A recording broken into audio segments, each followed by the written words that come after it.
বিসমিল্লাহির রহমানির রহিম। আজকে কথা বলতে যাচ্ছি সরকারি চাকরিতে আবেদনের বয়স নিয়ে। পৃথিবীতে প্রায় 162টি দেশে সরকারি চাকরিতে আবেদনের বয়স সীমা হচ্ছে 35। এটা হচ্ছে অ্যাভারেজ। তবে 35 থেকে 47 ধরা হয় অ্যাভারেজে। আজকে কথা বলবো বাংলাদেশ সহ বহির্বিশ্বের আরো কয়েকটি দেশের সাথে কম্পেয়ার করব যে সরকারি চাকরিতে আবেদনের বয়স 35 এটা এখন বাধ্যতামূলক করা উচিত বাংলাদেশের সিচুয়েশনে। এই সার্কামস্টেন্সে বাংলাদেশকে রক্ষা করার জন্য, যুব সমাজকে এগিয়ে নেওয়ার জন্য সরকারি চাকরিতে আবেদনের বয়স 35 এটা এখন গ্রহণযোগ্য একটি বিষয়। বাংলাদেশ সরকার সহ অন্তর্বর্তীকালীন সরকার এবং আমলা যারা আছেন তাদেরকে অবশ্যই ভেবে দেখতে হবে এই বিষয়টা। তো আশেপাশে আরো কয়েকটা দেশের সাথে এখন কম্পেয়ার করে দেখাবো যে সরকারি চাকরিতে 35 যে ছাত্রদের দাবি এটা অত্যন্ত লজিক্যাল এবং বৈধ একটি দাবি। আমি বাংলাদেশের হিস্ট্রিটা একটু তুলে ধরি। 71-এর আগে বাংলাদেশের সরকারি চাকরিতে আবেদনের নিয়ম ছিল, এটা 71 মানে দ্যাট মিনস পাকিস্তান পিরিয়ডের কথা বলছি। 25 বছর, 25-এর পরে কেউ সরকারি চাকরিতে আবেদন করতে পারবে না। বাংলাদেশ স্বাধীন হওয়ার পরে 1971-এর পরে এটা করা হলো 27, দ্যাট মিনস 27 বছর। 27 বছরের পরে 27 বছর পর্যন্ত সরকারি চাকরিতে আবেদন করা যাবে, এরপরে আর তেমন একটা প্রয়োজন হবে না। এরপরে 91-এ এটাকে করা হলো 30 বছর। যুগের প্রয়োজনে, কালের বিবর্তনে, দেশের মানুষ এবং ছাত্রদের প্রয়োজনে এই আইন পাশ হয়েছে। তাই সংস্কার এই মুহূর্তে অত্যন্ত গুরুত্বপূর্ণ। এখন বর্তমান সময় 2024-এ এসে বেশ কিছু বছর যাবত ছাত্ররা আন্দোলন করে যাচ্ছে যে সরকারি চাকরিতে আবেদনের বয়স সীমা 35 করা হোক। এটা গভীরভাবে বিবেচনা বিশ্লেষণ করে সাধারণ মানুষের, সাধারণ ছাত্রদের কল্যাণে সরকার এবং সাধারণ ছাত্ররা বসে যেটা ভালো হয় নেগোসিয়েশনের মাধ্যমে করতে হবে।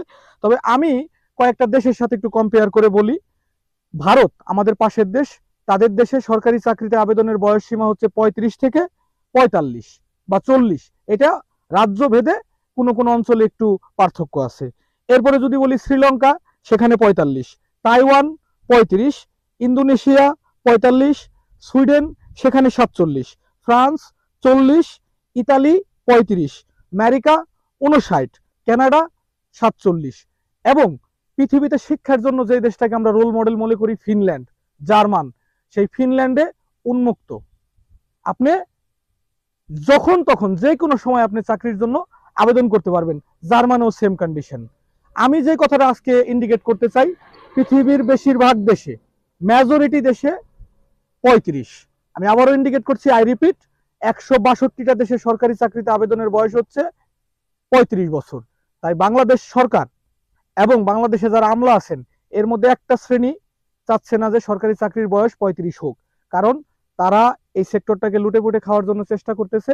অল্প কিছু আমলা এটার সাথে জড়িত, সকল শ্রেণীর কথা বলছি না।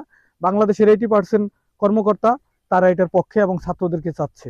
বাংলাদেশে যে পরিমাণ বিশ্ববিদ্যালয়গুলোতে সেশন জট হয়, একটা ছেলের 22 বছর বয়সে গ্রাজুয়েশন এবং 23 বছর বয়সে পোস্ট গ্রাজুয়েশন কমপ্লিট করার কথা, বাংলাদেশে যেটা হয় 26-27 বছর বয়সে গিয়ে, কোনো কোনো ক্ষেত্রে 25 বছর লেগে যায়।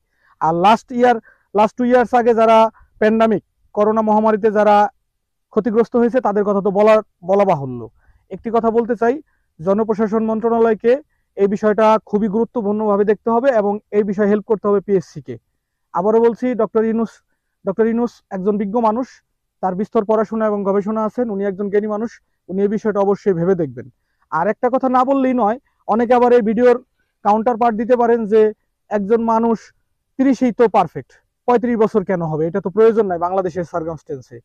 84 বছর বয়সে যদি ডক্টর ইউনূস উপদেষ্টা হতে পারেন, সরকার প্রধান হতে পারেন, শেখ হাসিনা যদি 76 বছর বয়সে দেশকে লিড করতে পারেন, জো বাইডেন যদি 78 ইয়ার্স 78 বছর বয়সে একটা দেশের প্রেসিডেন্ট হতে পারেন, পৃথিবীর মোড়ল হতে পারেন, তাহলে 35 বছর ছাত্রদের জন্য এটা যৌক্তিক দাবি এবং আমরা অনতিবিলম্বে এটার একটা সমাধান চাই। 35-ই দিতে হবে তা বলছি না, এটা বসে 32 হোক, 33 হোক, 34 হোক, নেগোসিয়েশন করে ছাত্রদের জন্য কল্যাণময়ী একটা কাজ করতে হবে। পৃথিবীতে স্টুডেন্ট পাওয়ার অন্যতম একটা বিষয়, পুরো পৃথিবীকে চেঞ্জ করার জন্য ছাত্রদের অবদান অন্যতম। পৃথিবীতে 195টা দেশ আছে, 193টা জাতিসংঘের স্বীকৃত। বেশিরভাগ দেশের সরকার প্রধান যারা আছেন তাদের বয়স 50-এর উপরে। 60, 70, 80 বছরের একজন লোক যদি একটা দেশকে লিড করতে পারে, একজন ছাত্রর 35 বছরের চাকরিতে আবেদন করার অধিকার আছে। পৃথিবীর এখনো অনেক সভ্য এলিট ক্লাস দেশগুলাতে, কালচারাল দেশগুলাতে তাদের জন্য উন্মুক্ত জব। আর 162টা দেশে যদি 35 হয়, বাংলাদেশে 35 হওয়া এটা সময়ের দাবি, সংস্কার দাবি, এটা করতে হবে। আজকের এই ভিডিওতে সরকারি চাকরির বয়স 35-এর পক্ষে কথা বললাম। ভুল ত্রুটি হলে ক্ষমা সুন্দর দৃষ্টিতে দেখবেন। আর এটা যদি দেশ ও জাতির জন্য কল্যাণকর মঙ্গলময়ী হয় তাহলে অবশ্যই এটার সাথে থাকবেন। সকলকে ধন্যবাদ।